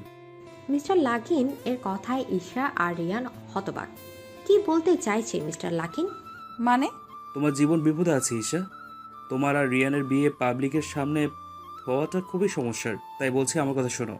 কিন্তু ঈশা পাবলিকের সামনে গেলে কি সমস্যা হবে আঙ্কেল? কারণ ইলিয়াসের ইচ্ছে তার মেয়েকে যেন প্রকাশ্যে বিয়ে দেয়া না হয়। ও, তাহলে তো এখনই হওয়া উচিত। ঈশা, তুমি রাজি? ঈশা একবার মিস্টার লাকিনের দিকে তাকালো। সে ইশারা করলো রিল্যাক্স। বাবার মৃত্যুর পর প্রফেসরকেই নিজের বাবা বলে মেনেছি, আর কি? আপনাকেও নিজের অজান্তে ভালোবেসে ফেলেছি, তাই আপনাকে বিয়ে করতে রাজি। ঈশার কথায় রিয়ান হাসলো, কিন্তু ভেতরে ভেতরে সে অনেকটাই খুশি এটা ভেবে যে ঈশা তাকে ভালোবাসে। রিয়ানের ইচ্ছা করছে ঈশাকে শক্ত করে জড়িয়ে ধরতে। I love you Isha, I love you so much. তোমায় ছাড়া এই রিয়ান যে মূল্যহীন। কিন্তু রিয়ান চাইলেও কিছু বলছে না, কারণ তাদের সামনে মিস্টার লাকিন বসে আছে। বাহ, আমার ঈশা মাও তো রাজি, তো চলো এখন গির্জায়। না আঙ্কেল, আমরা মুসলিম, তাই আমি চাই আমাদের ইসলাম রীতিতেই বিয়ে হোক। আমি ওনার সাথে একমত প্রফেসর। আচ্ছা ঠিক আছে। এত রাতে কোথাও এদেশে কাজই পাওয়া যাবে বলে তো মনে হয় না। ওই ব্যবস্থা আমি করতে পারবো, তুমি শুধু তোমার বডিগার্ডদের নিয়ে যা করার করো। আচ্ছা আঙ্কেল। এদিকে বলে রিয়ান ফোন নিয়ে অন্যদিকে চলে গেল। তারপর ঈশা, মিস্টার লাকিন আর রিয়ান উপরে চলে আসলো আন্ডারগ্রাউন্ড থেকে। কিছুক্ষণের মধ্যে রিয়ানের বডিগার্ডরা হাজির হলো প্রয়োজনীয় জিনিসপত্র নিয়ে। তারা কিছুক্ষণের মধ্যে রওনা হলো এবং একটা 5 স্টার হোটেলে গিয়ে গাড়ি থামালো। তারপর 10 নম্বর ফ্লোরে গিয়ে একটা রুমে ঢুকলো। সেখানে আগেই রাইনা আর কাজী সাহেব ছিল। রাইনা ঈশার পেশার সম্পর্কে এখনো কিছু জানে না। রিয়ান আর ঈশা গিয়ে এক সোফায় বসলো আর তাদের সামনে কাজী সাহেব। কাজী সাহেব বিয়ে পড়াতে শুরু করলেন। তারপর ঈশা আর রিয়ানকে বিয়ের রেজিস্ট্রেশন পেপারে সাইন করালো। খুব সুন্দরভাবে ইসলামী রীতিতে ঈশা আর রিয়ানের বিয়ে সম্পূর্ণ হলো। ঈশা আর রিয়ান এখন লিগেলি হাজব্যান্ড ওয়াইফ। এটা ভাবতে রিয়ান মুচকে মুচকে হাসছে। সাক্ষী হিসেবে মিস্টার লাকিন আর রাইনা ছিল, তাই তাদেরও সাইন নেওয়া হলো। বিয়ের সকল নিয়ম শেষ করতে করতে ভোর হয়ে যায়। তাই ঈশা রিয়ান আর মিস্টার লাকিনের সাথে নিজের বাসায় চলে আসে এবং ঈশা রেডি হয়ে নেয় অফিসে যাওয়ার জন্য। কাল রাত থেকে কিছুই খাওনি, খেয়ে নাও। আমার কাজ আছে, খেতে পারবো না, তাড়াতাড়ি যেতে হবে। একদম চুপ, মাত্র ভোর, তাই চুপচাপ খাও, নাইলে মার খাবা। এই, আপনার সাহস তো কম না, আপনি আমাকে মারের ভয় দেখান। কি বললা? না না, কিছু না খেয়েই যাব। এই তো গুড। তারপর রিয়ান বডিগার্ডকে আনানো খাবারটা ঈশাকে খাইয়ে দিল আর ঈশাও রিয়ানকে খাইয়ে দিল। মিস্টার লাকিন দূর থেকে দেখে হাসলো। ঈশ্বরের দুজনের জন্যই তৈরি করেছে। খাওয়া দাওয়া শেষ করে ঈশা আর মিস্টার লাকিনকে অফিসে পৌঁছে দিয়ে রিয়ানও নিজের অফিসে চলে গেল। ঈশা আর মিস্টার লাকিন মারুফের সামনে বসে আছে, আর মারুফ মাথা নিচু করে আছে। তার পাশেই মারুফকে সাহায্য করার জন্য একজন অফিসার আছে। ঈশা প্রশ্ন করা শুরু করলো। কেন মেরেছিস মিস্টার মিজানকে? উনি আমার কলেজে স্যার ছিল। আগে থেকে আমাকে দেখতে পারতো না, অনেক বাজে কথা শোনাতো, যেখানে সেখানে অপদস্থ করতো। কিন্তু আমি কিছু বলতাম না, হাজার রাগ থাকলেও। আমার ড্রাগসের নেশা ছিল, সেটা আমার স্যার জেনে যায়। তাই আমাকে পুলিশের কাছে দৌড়িয়ে দেওয়ার জন্য সবসময় ফলো করতো। আমি এসবের কিছুই জানতাম না। ওই দিন ফ্যাক্টরিতে ড্রাগসের জন্যই বসেছিলাম। অমনি স্যার আমার সামনে এসে হাজির হয় এবং হুমকি দেয় আমাকে পুলিশের হাতে দৌড়িয়ে দিবে। আমিও ভয় পেয়ে যাই, তাই নিজেকে বাঁচাতে ওনাকে খুন করে দিই আর সেখান থেকে কোনো রকমে পালিয়ে আসি। আচ্ছা, সবই বুঝলাম, কিন্তু তোমার ব্লাড সেখানে কেন ছিল? আসলে আমার হাত কেটে গিয়েছিল স্যারের সাথে দস্তাদস্তি করার সময়। সামান্য রাইটসের জন্য একজন নিরপরাধ মানুষকে খুন করতে পারে? প্লিজ স্যার, আমাকে ক্ষমা করে দিন। আমি অনেক বড় ভুল করেছি নিজের অজান্তে। এটা ভুল নয়, অনেক বড় অন্যায় করেছিস তুই। তোর জন্য ফাঁসির শাস্তিও আমার কাছে কম মনে হচ্ছে। ছি, সামান্য ড্রাগসের জন্য একটা ফ্যামিলিকে ছাড়খাড় করে দিলি। একবারও ভাবলি না তোরও একটা পরিবার আছে? মিস্টার মিজার তোর বাবার মতোই তো ছিল নাকি? ঈশার কথায় মারুফ কাঁদতেই লাগলো। একে নিয়ে যাও, কালই এর আদালতের রায় হবে। Okay ma'am. তারপর মারুফকে নিয়ে গেল। ঈশা চুপচাপ বসে রইল। মিস্টার লাকিন ঈশার কাঁধে হাত রেখে বলল, রিল্যাক্স, আমি এর পরেরটা দেখে নেব। প্রফেসর। আচ্ছা, একটা কথা বলো তো, তুমি জানলে কি করে যে এই মারুফি খুন করেছে? মিস্টার লাকিন প্রশ্নে ঈশা মুচকি হাসলো। মিস্টার লাকিন আবার ভ্রু কুচকে বলল, কি হলো বলো। মিস্টার মিজানকে যখন আহত অবস্থায় পাই তখন তাকে জিজ্ঞেস করেছিলাম কে তাকে গুলি করেছে। সে উত্তরে শুধু ম ম মা বলে মারা যায়। আমি সেদিন থেকেই ভাবতে থাকি উনি কার কথা বলতে চেয়েছিল। পরের দিন যখন ওনার খুনের তদন্ত করতে থাকি তখন রক্ত আর কিছু ড্রাগস পাই, সেগুলোকে ফরেন্সিকে পাঠিয়ে দেই। কিন্তু এগুলো কোনোটাই মিস্টার মিজানের ডিএনএ ম্যাচ করেনি, আর ড্রাগসও মিস্টার মিজানের ব্লাডে পাওয়া যায়নি। সন্দেহ আরও বাড়ে। তারপর একদিন হুট করে মাথায় এলো মিস্টার মিজানের বলা শেষের কথা। তাই ওনার যত রিলেটিভস, ফ্যামিলি, স্টুডেন্ট আর টিচার্স, বন্ধু বান্ধব সবার নামে খোঁজ নিলাম, কার নামের মধ্যে এম আছে প্রথমে। সো এরকম অনেকেরই খোঁজ পেলাম, কিন্তু কাকে ছেড়ে কাকে বলবো তা ঠিক বুঝতে পারলাম না। পরে আবার মনে হলো এখানে যেহেতু ড্রাগস পাওয়া গেছে, তাহলে যে ড্রাগস নিয়েছে সে আবার আসবে। তাই কাল রাত পর্যন্ত অপেক্ষা করলাম। রাতে দেখি মারুফ সেখানে ড্রাগসের জন্য এসেছে। তখনই পাকড়াও করি ব্যাটাকে। বাহ, খুব ভালো পরিকল্পনা। আচ্ছা প্রফেসর, আমার রেস্টুরেন্টে যেতে হবে। আচ্ছা চলো, তুমি পৌঁছে দিয়ে আসি। আচ্ছা প্রফেসর। তারপর ঈশা চেঞ্জ করে মিস্টার লাকিনের সাথে রেস্টুরেন্টে চলে যায়। গাড়ি থেকে নেমে ম্যামের সাথে দেখা করে কাজে লেগে পড়ে। রাতিকু ঈশাকে দেখে অনেক খুশি হয়েছে। হঠাৎ টিভিতে ঈশা আর রিয়ানের করা শ্যুট দেখতে লাগলো। উপস্থিত সবাই ঈশার দিকে অবাক চোখে তাকিয়ে আছে, সাথে রাতিকু। ঈশা একটি ঢোক গিলল, কারণ সবাই ঈশার চারিদিকে জমা হয়ে গেছে আর নানা ধরনের প্রশ্ন করছে, ছবি তুলতে চাইছে। ঈশা কি করবে বুঝতে পারছে না। এমন সময় রিয়ানের বডিগার্ডস ভিড় ঠেলে ঈশার কাছে আসলো আর সবাইকে সরিয়ে দিতে লাগলো। এতে ঈশা একটা স্বস্তির নিঃশ্বাস ফেলে। বডিগার্ডসরা পাবলিককে সরিয়ে দিতে রিয়ান ঈশার কাছে চলে আসে। পাবলিকের চিৎকার চেঁচামেচি আরও বেড়ে যায়। তুমি ঠিক আছো তো? তোমার কিছু হয়নি তো? ঠিক আছে। তোমাকে এখানে কে আসতে বলেছে? হ্যাঁ সরি, আসলে এখানে হয়েছে, আর বাহানা করা লাগবে না। এই রেস্টুরেন্টের মালিককে ডাকো। বডিগার্ড ডাকতে চলে গেল, আর এদিকে পাবলিকের হইচই যেন বাড়তেই লাগলো। একসময় নিউজ চ্যানেলের লোকরাও এসে হাজির হয় এবং সরাসরি টিভিতে দেখাচ্ছে সব কিছু। মিডিয়ার লোকরা তো একটার পর একটা প্রশ্ন করেই যাচ্ছে। ঈশা কে হয় আপনার? ওনাকে বকছেন কেন? ওনার জন্য এখানে আসার কারণ কি? কিন্তু রিয়ান এসব উত্তর দেওয়ার প্রয়োজন মনে করছে না। এক পর্যায়ে অনেক বিরক্তি আর রাগী হয়ে বলল, she is my wife and I save her. Any problem? Riyan married. এটা শুনে সবাই অবাক। শুরু হলো আরও হাজার দফা প্রশ্ন। ঈশার এসব জাস্ট বিরক্ত লাগছে। এমন সময় ম্যাম আসলো। ইয়েস স্যার, কিছু বলবেন? ঈশা আর এখানে কাজ করবে না। কিন্তু কেন স্যার? আমার ওয়াইফের এই ধরনের জব করার দরকার মনে করছি না। হোয়াট? ঈশা আপনার ওয়াইফ? এখন আমরা আসছি বলে ঈশার হাত ধরে বেরিয়ে আসলো। এই পুরোটুকুই সব জায়গায় ছড়িয়ে গেল। ঈশা রিয়ানের বাসায় আছে। বাসায় আসার পর থেকে টানা 10 দিন এসে একটা কথাও বলছে না। রিয়ানের সাথে মুখ ভার করে বসে আছে, খাচ্ছেও না ঠিক মতো। এই প্রবলেম কি তোমার? এমন করছো কেন আমার সাথে? কথা বলবেন না আমার সাথে। বলেই যে রিয়ানের সামনে থেকে উঠতে নেবে, রিয়ান রেগে ঈশার হাত ধরে হেঁচকা টান দিলে। তবে এতে ঈশা রিয়ানের বুকে গিয়ে পড়ে। রিয়ানের কাণ্ডে ঈশা অনেকটা অবাক, তবু ছাড়ানোর চেষ্টা করতে লাগলো। করছেনটা কি? ছাড়ুন আমায়। আমার বউকে ধরলে তোমার এত অসুবিধা হয় কেন বলো তো? Are you jealous? ফালতু কথা কম বলেন আর ছাড়ুন আমায়। আচ্ছা ছাড়বো, তার আগে একটা পাপ্পা দাও। আমার বইয়েই গেছে দিতে, ছাড়ুন। ওকে আমিই নিয়ে নিচ্ছি। বলে রিয়া নিজের ঠোঁট দুটো দিয়ে ঈশার ঠোঁট দুটো আঁকড়ে ধরলো। ঈশার চোখ দুটো রসগোল্লার মতো হয়ে গেল। তারপর ছড়ানোর বৃথা চেষ্টা করতে লাগলো। প্রায় অনেকক্ষণ পর রিয়ান ঈশাকে ছাড়ালো। এবার বলো তোমার প্রবলেম কি? কেন আমার সাথে কথা বলছো না? তাড়াতাড়ি বলো, নইলে আবার। না না বলছি। এই তো গুড, তাড়াতাড়ি। তখন আপনি ওয়েটারদের অসম্মান দিয়ে কথা বলছিলেন, তাই। কাজ ছোট হোক বা বড়, মানুষের ভালোর জন্যই তো করে, তাই না? তাই এইভাবে অসম্মান করা মোটেও উচিত না। ওরাও মানুষ, সেটা ভুলে যান। আর আমি নিজেই তো ওয়েটার ছিলাম তো।